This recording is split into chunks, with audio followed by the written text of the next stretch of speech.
Ya, selanjutnya kesesuaian farmaseutis. Nah, ini untuk kesesuaian farmaseutis, jadi ada bentuk sediaan. Nah, bentuk sediaan ini kita harus menilai bentuk sediaan ini disesuaikan dengan kondisi pasien. Nah, misalnya di sini untuk pasien-pasien dewasa bisa kita berikan dalam bentuk tablet, kemudian kaplet atau kapsul. Nah, untuk anak-anak, jadi untuk pasien-pasien anak yang sulit menelan tablet atau kaplet, jadi bisa diberikan dalam bentuk sirup, drops, kemudian serbuk terbagi atau suspensi atau emulsi. Nah, kemudian untuk bentuk sediaan topikal, nah ini memang tujuannya adalah untuk mendapatkan efek langsung di tempat sakit, mempercepat efek atau keamanan obat. Jadi misalnya untuk pasien-pasien yang sudah demam tinggi dan ditakutkan bisa terjadi kejang, sehingga untuk pemberian obatnya bisa diberikan secara IV atau diberikan secara suppositoria. Tuh, ini untuk topikal ada enema, suppositoria, tetes mata, tetes telinga, tetes hidung, gel salep, krim, dan lain-lain. Tuh. Kemudian untuk potensi, nah itu untuk potensi obat itu kan kekuatan obat, misalkan kayak paracetamol 500 mg, kemudian yang CTM itu ada yang 2 mg, kemudian ada yang 4 mg. Nah, itu makanya sebaiknya untuk kekuatan atau potensi sediaan itu harus dicantumkan biar jelas itu penggunaan tablet yang 2 mg atau yang 4 mg gitu. Selanjutnya untuk stabilitas, jadi sediaan obat yang stabil adalah suatu sediaan yang masih berada dalam batas yang dapat diterima selama periode penyimpanan dan penggunaan. Jadi obat-obat yang baik itu adalah obat yang posisinya selama penyimpanan dan penggunaan itu dalam keadaan tetap stabil. Jadi harus kita pastikan bahwa obat yang akan kita dispensing itu sampai di pasien dengan stabilitas yang selama periode penyimpanan dan penggunaan pasien tetap stabil. Nah, ini hal yang tidak diinginkan atau ketidakstabilan dari produk farmasi, misalnya hilangnya zat aktif. Nah, ini karena tidak stabil, jadi bisa hilangnya zat aktif, jadi sia-sia minum obatnya. Kemudian naiknya konsentrasi zat aktif. Nah, ini kalau misalkan naiknya konsentrasi zat aktif akan takutnya jadi overdosis. Kemudian bioavailabilitas berubah, kemudian hilangnya keseragaman kandungan, kemudian menurunnya status mikrobiologis, terus pembentukan hasil urai yang toksik, dan hilangnya kekedapan kemasan. Jadi karena dia tidak stabil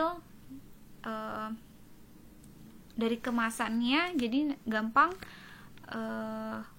rusak gitu. Nah, contoh inkompatibilitas fisika itu misalkan kita membuat pulveres. Nah, jadi tidak semua obat bisa kita gerus gitu, karena ada obat-obat tertentu yang titik leburnya kalau misalkan dicampurkan itu di bawah titik lebur suhu kamar, jadi dia akan mudah meleleh gitu. Jadi lebih baik tidak dilakukan pengerusan. Nah, contoh lain misalkan ada obat-obat yang memang tidak bisa tercampur, alasannya karena memang dia tidak larut dalam zat cair, jadi dia tidak bisa homogen dan tidak bisa bercampur gitu. Terus kalau yang inkompatibilitas kimia, jadi dia inkom itu karena misalkan obat-obat yang bisa teroksidasi. Nah, itu misalkan kayak vitamin C, misalkan dia dibuka kemudian tidak ditutup, itu dia akan mudah oksidasi misalnya gitu.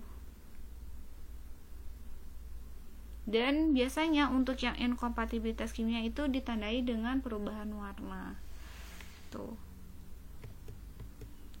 Dan ini untuk yang screening kesesuaian farmaseutis.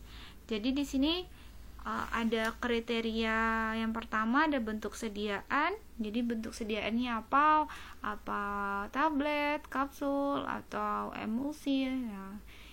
Tertulisnya apa, misalkan bentuk sediaannya tablet, dan ternyata pasien ini tidak bisa menelan tablet, jadi seharusnya diberikan misalkan sirup. Itu nanti keterangannya adalah dikonfirmasi ke dokter misalnya gitu. Nah, ini cara penggunaannya itu per oral atau diberikan secara intravena dan sebagainya. Kemudian lama penggunaannya. Nah, ini lama penggunaannya itu untuk berapa lama.